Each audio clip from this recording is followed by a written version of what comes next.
Aloha, Freunde der PlayStation und herzlich willkommen zu diesem neuen Video. Breaking News, die ganzen PlayStation 5 Reviews wurden auf einmal veröffentlicht, allerdings noch nichts im deutschsprachigen Bereich, soweit ich das gesehen habe. Deswegen wollen wir uns jetzt ein Review mal anschauen, und zwar von The Verge. Ich habe selber nur schnell mal eben reingeguckt, deswegen werden wir uns das jetzt zusammen ansehen. Das ist ein englischsprachiger Kanal und ich werde die relevanten Stellen für euch nochmal auf Deutsch ansprechen und bin sehr gespannt, was die dann zu erzählen haben. Lasst uns gemeinsam reinschauen. It is finally time. After the game previews and teases and then hardware reveals and then software reveals and teardowns, it's time to review it, the PlayStation 5. And yeah, it's big, but it's also a big deal. Every big console refresh has improvements in graphics, and we're going to talk about all of that. But you can get incredible graphics on a PC. The point of a console isn't just to be a PC that's attached to your TV. It should give you a unified experience, something that runs from the games to the hardware to the interface. It should all feel like one cohesive thing, and it should have an incredible controller. That's what Sony's aiming for here, to make the best console, and it needs to live up to the PlayStation name. 26 years ago, the first PlayStation took the best trends in gaming and put them in a box under your TV. Let's see if the PlayStation 5 can do the same. Okay, first. Ja, also er hat eben schon gesagt, dass die PlayStation 5 groß ist. Das ist ja ein ganz interessantes Thema, denn so groß ist sie eigentlich gar nicht. Sie ist schon groß, aber im Vergleich zur Xbox Series X ist sie nur 5% größer vom Volumen her. Das ist eine Sache, die wenig beachtet wird, die ich in meinem 1000 Abonnenten-Special auch nochmal ansprechen werde. Ja, sollte man auf dem Schirm haben, meiner Meinung nach. Sie ist sehr groß, größer als alles, was wir bisher hatten, aber im Vergleich zur Xbox Series X ist sie eigentlich nicht so viel größer. Sie ist nur höher, aber dafür auch schmaler. First things first, hi, hello, I'm Björn, I'm the video director here at The Verge. I review a lot of drones and I play some games. A bit. Okay, more than a bit. And I love consoles because they give me that unified, simple, but technically excellent gaming experience. That's what I'm bringing to the PlayStation 5 review. And what's so... Okay, schön zu sehen. Sie dürfen anscheinend auch was vom UI zeigen. Ich vermute mal, dass sie jetzt alles zeigen dürfen. Wir werden es sehen. Ich hoffe, wir werden noch ein bisschen mehr vom UI sehen, als wir bisher sehen durften. Sony has brought this year is a console that is, well, let's address the elephant in the room. It's big. Standing 15.4 inches tall and 10.24 inches deep, the PS5 looks absolutely massive. Next to a big TV, it seems smaller, but I'm still shocked every single time I glance over at it. Ja, also wie gesagt, 5% mehr Volumen als die Xbox Series X. So viel größer ist das also nicht. Despite that, I do really like this design. Sony needed to make it big to fit all the components it wanted in there, and if it's going to be huge, I guess they figured they'd make it interesting. Is this design polarizing? Yeah, but like any design, once you get used to seeing it, you get used to seeing it and appreciating it just a little. The PS5 can sit vertically and horizontally, but the standard lets... Ja, also er hat gesagt, dass das Design halt polarisiert und das tut es definitiv. Aber das ist jetzt an sich auch nichts Neues. To do both feels a little cheap and figuring out how to use it takes a minute. Okay, der Ständer fühlt sich wohl etwas billig an. Ja, man sieht es eben auch hier auf dem Bild ganz gut, das ist halt Plastik, ne?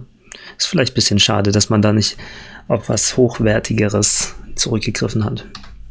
There's a hidden screw and a weird rotating bits, and I'm just glad you only had to mess with it once. But I still wish this wasn't part of the setup at all.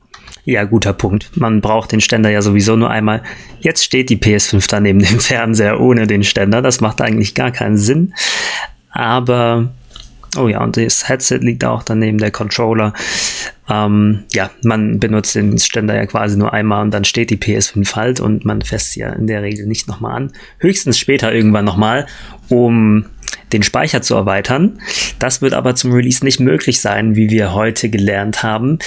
Das wird erst mit einem Update nachgereicht, die Funktionalität zur Speichererweiterung.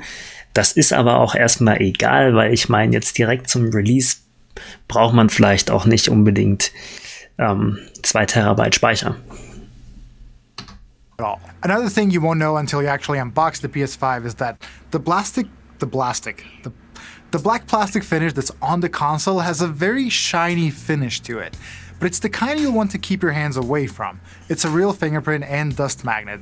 Seriously, you'll notice it in some of the B-roll throughout the video. I apologize. Again, you likely won't have a reason to move it once you set it up, but I think it's worth pointing out. Okay, also dieser schwarze Mittelteil, der eben auch aus Plastik ist, das ist ein Fingerabdruckmagnet, hat er gesagt. Also gut, man fässt das Ding wie gesagt, nur einmal an und dann hat sich das auch. Also ja, mein Gott. In terms of ports, it's exactly what you'd expect, with the addition of 2 extra USB ports in the back. There's one USB-C port and one USB-A port that you can use to charge your brand new DualSense controller, and of course HDMI, which you plug. Oder man kauft sich für 30 € das zusätzliche Ladegerät, wo man eben 2 Controller gleichzeitig einfach nur drauflegen braucht, anstatt das eben mit dem Kabel anzustecken, was ganz cool ist, finde ich. Into your TV so you can play games. Right, games. Enough about hardware, let's talk about the gaming experience. Okay, the games, they look sick. The graphics are really good, but that ought to be a given on a new console generation. Okay, ich hoffe, es kommen keine zu großen Spoiler bezüglich Spider-Man Miles Morales. Da sind jetzt auch schon die ganzen Testberichte draußen, auch schon von deutschen Medien. Ich habe so ein bisschen Angst, mir das anzusehen, weil ich möchte das Spiel ja auch selber spielen. Ich möchte eigentlich nicht gespoilert werden. Aber bei The Verge gehe ich davon aus, dass sie jetzt hier nicht großartig spoilern werden. We'll get into it more in a minute, but I just needed to mention it right at the top. But just as much as the graphics, what impresses me on the PS5 compared to the 4 is how quickly games load. Loading this ancient game called GTA 5 from Gut, also die Grafik beeindruckt ihn und natürlich die Ladezeiten. Zum Controller hat er noch nichts gesagt, aber ja, beides auch Dinge, mit denen wir gerechnet haben. an SSD on a PS5 took about 58 seconds, and it took 2 minutes 45 seconds on the PS4 Pro. Da können wir mal kurz pausieren. Ladezeitenvergleich. PS4.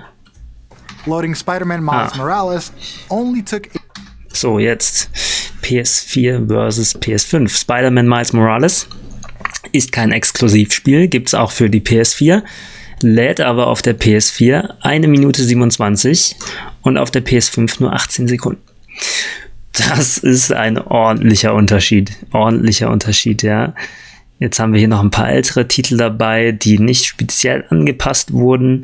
Da ist der Unterschied nicht so riesig, aber schon beträchtlich. Ja, also ich habe dazu eben auch schon was gelesen zum Thema Abwärtskompatibilität. Da hat eventuell Microsoft sich ein bisschen mehr Mühe gegeben als Sony, weil die Ladezeiten der Xbox Series X teilweise sogar noch ein kleines bisschen besser sind, obwohl die SSD der PS5 eigentlich doch nochmal definitiv einen Ticken voraus ist der SSD von der Xbox Series X. Aber ich gehe davon aus, dass in Zukunft optimierte Spiele für die PS5 dann doch die Nase vorne haben. Und das zeigt sich bei einem Spiel wie Miles Morales, was nur 18 Sekunden lädt. 18 seconds. Yep, 18. And it took minute 30 on the PS4 Pro. Also, it's worth pointing out that the console is really quiet. Ja, guter Punkt, das war die Pro, nicht, also das mit Miles Morales, das war nicht mal die Standard PS4. Finally. I know, every brand new console is going to sound just fine at first, but we'll have to see how it holds up after a few months of use. Since I already mentioned some of the PS4 titles, good news is that most games will be compatible. Sony says 99% of titles will be available, and that sounds about right. But not every PS4 diesen Screen kennen wir noch nicht. Das sieht cool aus. game will be optimized for the PS5, so you won't really notice an uptick in loading times or graphical performance. And as far as new titles, there will be plenty at launch, from Assassin's Creed, 2K, and the one I'm extremely excited about, Demon's Souls. Here we go again.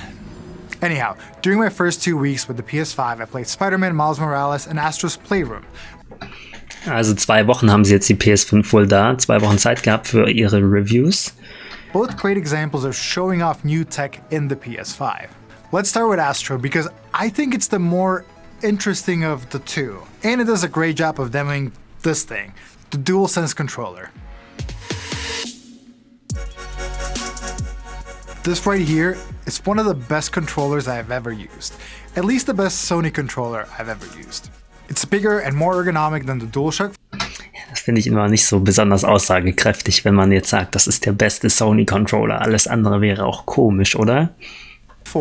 But I will say, I think I have to hold my thumbs a little bit lower to get a right grip on it. It's different. But what makes this a truly next-gen console controller are the haptics and adaptive triggers. So, haptics. They feel great and developers have ridiculous amounts of control over them. My first eureka moment was when I realized that the controller's haptics match with Astrobot Space. You take a step with your left foot, your left side of the controller vibrates. You take a step with your right foot, and your right side of the controller vibrates. Okay, das ist ziemlich cool. Also wenn man in Astrobot rumläuft, dann merkt man am Controller, wenn man einen Schritt macht, mit welchem Fuß man den Schritt gemacht hat. Wenn man mit dem linken Fuß läuft, dann vibriert der Controller auf der linken Seite und ansonsten eben mit der rechten Seite. Das ist ganz cool. It's very subtle and non-intrusive. My second eureka moment was when I realized that the haptics adjust slightly depending on the surface you walk on. It's sort of hard to describe in video, but okay, aber das ist nichts Neues. Actually, you can even hear the difference in the motors. Glass feels more glassy and sandy beaches feel more sandy. And there are many other subtle examples. The wind blows from the left side, you feel the left side das of the road. Mit der Aufnahme ist cool. My favorite, raindrops landing on your umbrella, the controller vibrates ever so slightly. It's a really nice new addition that you might not notice all of the time, but when you do, it'll undoubtedly put a smile on your face. However, once I started playing Spider-Man Miles Morales, the haptics started to feel less deliberate. When there's a cutscene involving some general marvelicious mayhem, as every Marvel game does, the rumbles just feel less intentional. Every now and then you do get that, "ooh, that's clever" moment, but those are few and far in between. I really do hope other developers take advantage of the haptics because they really are that good. And the same goes for the adaptive triggers. Okay, also ganz interessant. Anscheinend macht Spider-Man Miles Morales keinen großartigen Gebrauch der neuen Features des Controllers bezüglich Haptik.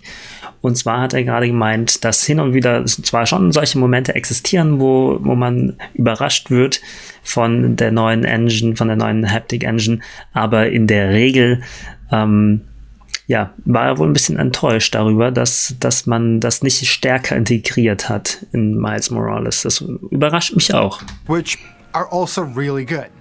When the triggers are not adapting, or rather when they're in their normal state, they feel like regular old triggers. But when the adaptive triggers kick in, so to speak, you sort of feel a little friction. I don't know how else to describe it other than there's some real resistance there. Classic example is when using a bow and arrow. The triggers increase resistance, and once you're ready to shoot, you just release the trigger. My only wish was that the resistance was even stronger at the very end of my draw. But my favorite moment was when I grabbed onto this launcher thingy and both of the triggers just kind of start vibrating like crazy. It's those little things that make this gaming experience feel very new. Okay, aber Adaptive Triggers haben wir auch schon genügend diskutiert, glaube ich, mittlerweile. Oh, last thing, the battery on the DualSense is rated exactly the same as the DualShock 4, which is 4 to 8 hours, which is also a very broad range. And that sounds about right based on the 2 weeks that I had with it. You can charge it with a USB-C or magnetically if you buy this dock. Okay, sorry, I made you wait long enough, but let's talk graphics, specifically ray tracing. To get into this, I wanted to talk to our senior editor. Okay, jetzt wird's interessant. Grafik, Raytracing. And my mortal enemy, Tom Warren, who also has a PlayStation 5. Hey buddy, how's it going? Hey, not too bad. You enjoying the PS5? So, I wanted to call you and talk graphics, and specifically ray tracing. So, what's ray tracing? Yeah, so ray tracing is it's basically the be-all and it's the golden thing that you want in games right now. Essentially, it's better light, shadows and reflections, just more accurate ones. So they've been using it in cinema for years now, and it's basically the holy grail of next-gen gaming. We're hoping to see it a bunch, like better reflections in puddles and windows and just shadows. And can you show us some of the examples? I think you have a few. Yeah, sure. So also er hat gerade nur noch mal schnell erklärt, dass Raytracing einfach eben Schatten und Licht generell verbessert. If I switch over, we are in Spider-Man now. This is the visual quality mode, which means ray tracing is enabled at 30 frames per second. And what you'll notice is you get these crazy reflections of Spider-Man off of this building here. And these reflections are pretty much all the way along all of the streets and all the blocks as you're swinging around. You also get, if you look at some of the puddles here, you can see the people's like reflections they're crossing, and the sort of light that's coming off the headlights. All that sort of stuff is ray tracing. Now, obviously, you give up 60 frames for this, but look as I'm running along. You see the reflections. Now, if I switch over to the Performance Mode, this will give us... Das ist cool. Also es gibt eben diese zwei Modi bei Miles Morales. Das eine ist, wo man eben nur 30 FPS hat, dafür aber 4K und Raytracing. Und der andere ist Performance Mode mit paar mehr FPS. Und jetzt hat er eben schön gezeigt, wie man die Reflexionen eben sieht in dem besseren Modi. And what I can do is show you how it sort of compares. Und jetzt sehen wir nochmal den Performance-Modus. So if I jump back down, we look at some of the... So we go back to that window that we started off with. The reflections have basically disappeared. Okay, und schon ist er nicht mehr da. Gut. Yeah, I can't even see Spider-Man now. And as I walk down the street, the reflections on some of the sort of puddles here look pretty good, and the headlights don't look too bad, but I feel like the realism just goes a slight bit. You do get 60 frames, but obviously you miss out on, like, when you're shooting down the street, you miss out on all the window reflections and stuff. So yeah, that's basically a sort of small example of ray tracing on the PS5. Okay, so that's the $500 PlayStation console. Yes, you have also a custom PC. What do you get with that? This is Watch Dogs running on the 3090 here. And for this... Okay, interessant, jetzt nochmal ein Vergleich mit PC, wie sich Raytracing da vergleicht. This is obviously a $3,000 PC, so the comparison is pretty... Okay, schwieriger Vergleich. Sein PC hat $3,000 gekostet. Look at the reflections I get off in Piccadilly Circus here.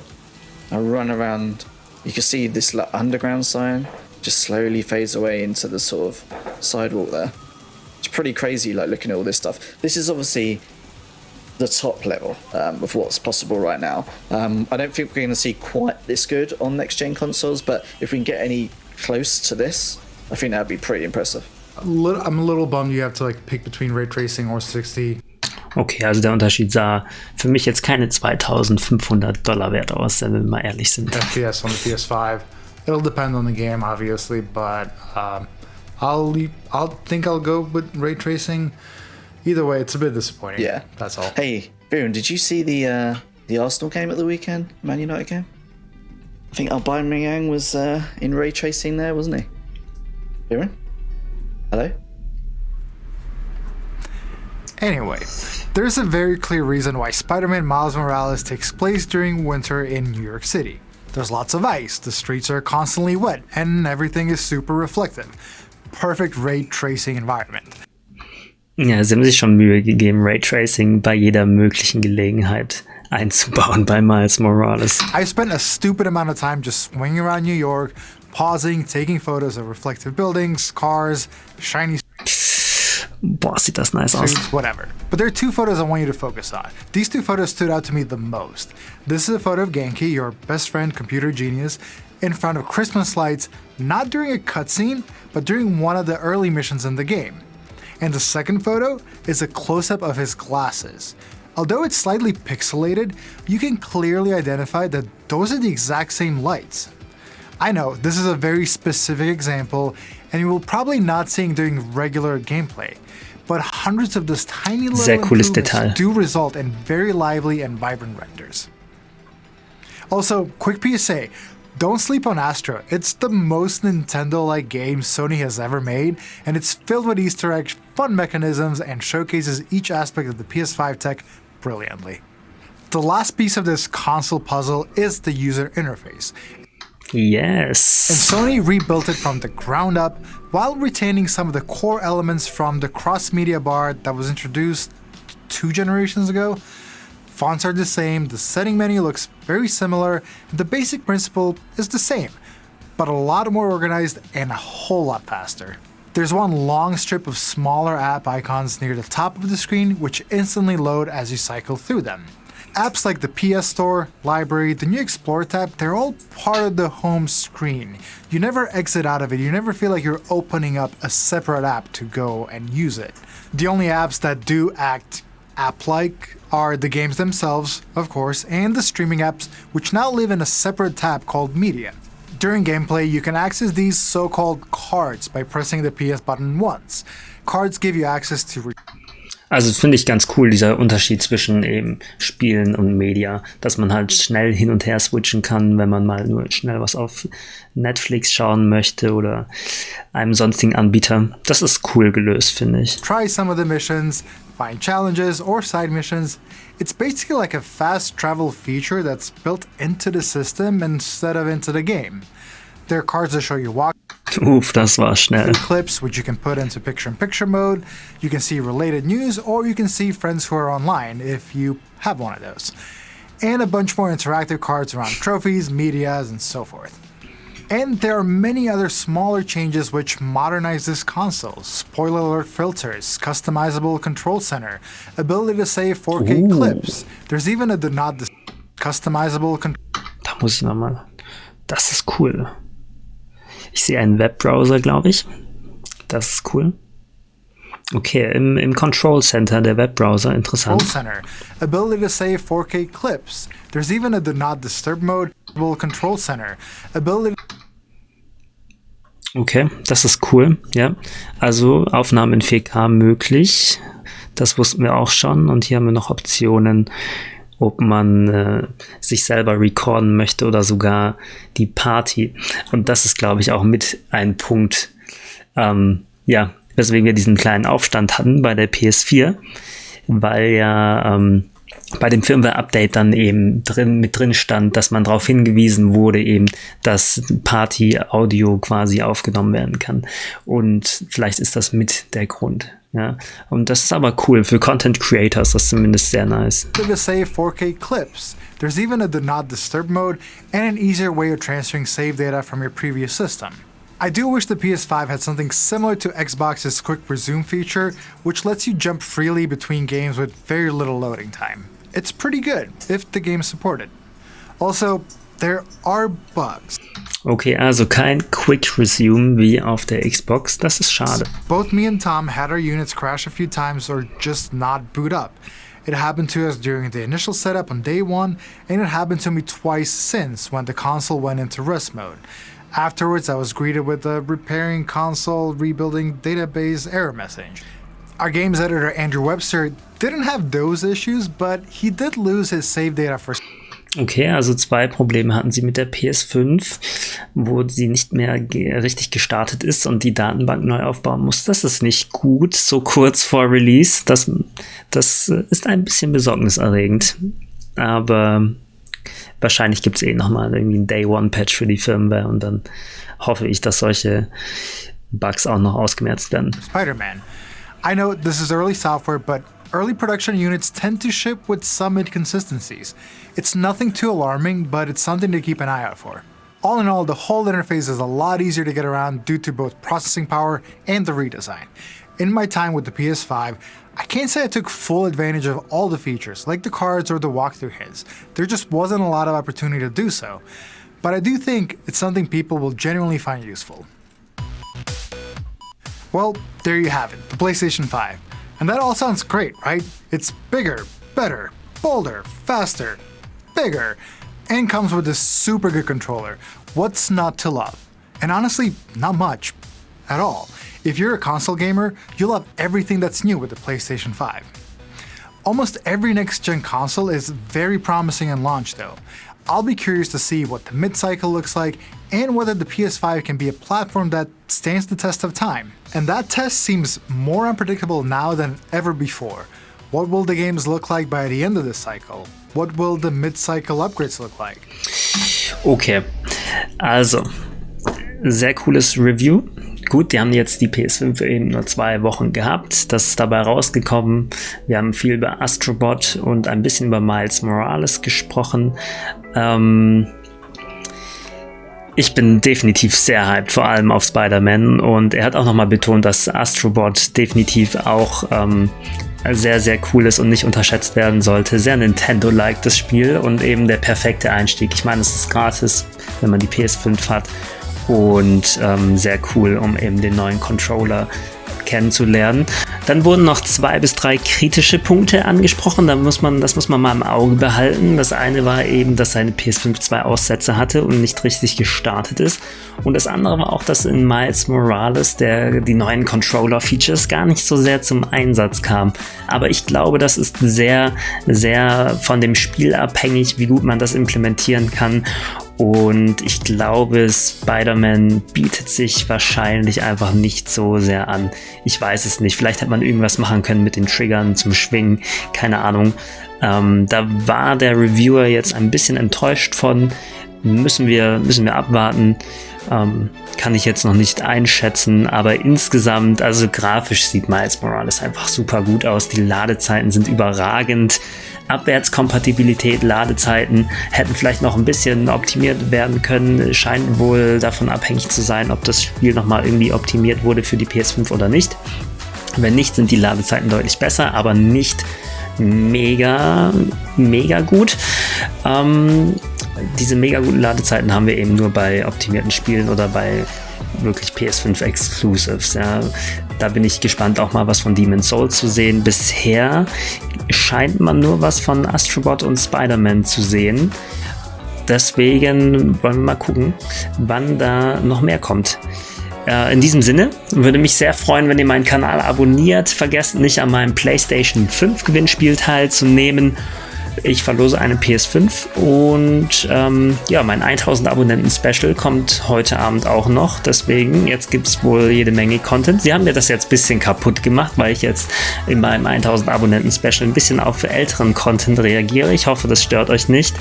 In diesem Sinne, ich bin sehr auf eure Meinung gespannt. Was sagt ihr dazu? Zu den ersten Eindrücken von der PS5? Jetzt mal wirklich... wir haben ein bisschen mehr gesehen von dem UI und also ich bin hyped. Seid ihr auch genauso hyped wie ich? Dann, lasst ein Abo da, Kommentar, einen Daumen nach oben. Mein Name ist Fabian und das war PS Let's Play. Wir sehen uns auf Forum. Ich bin raus. Macht's gut.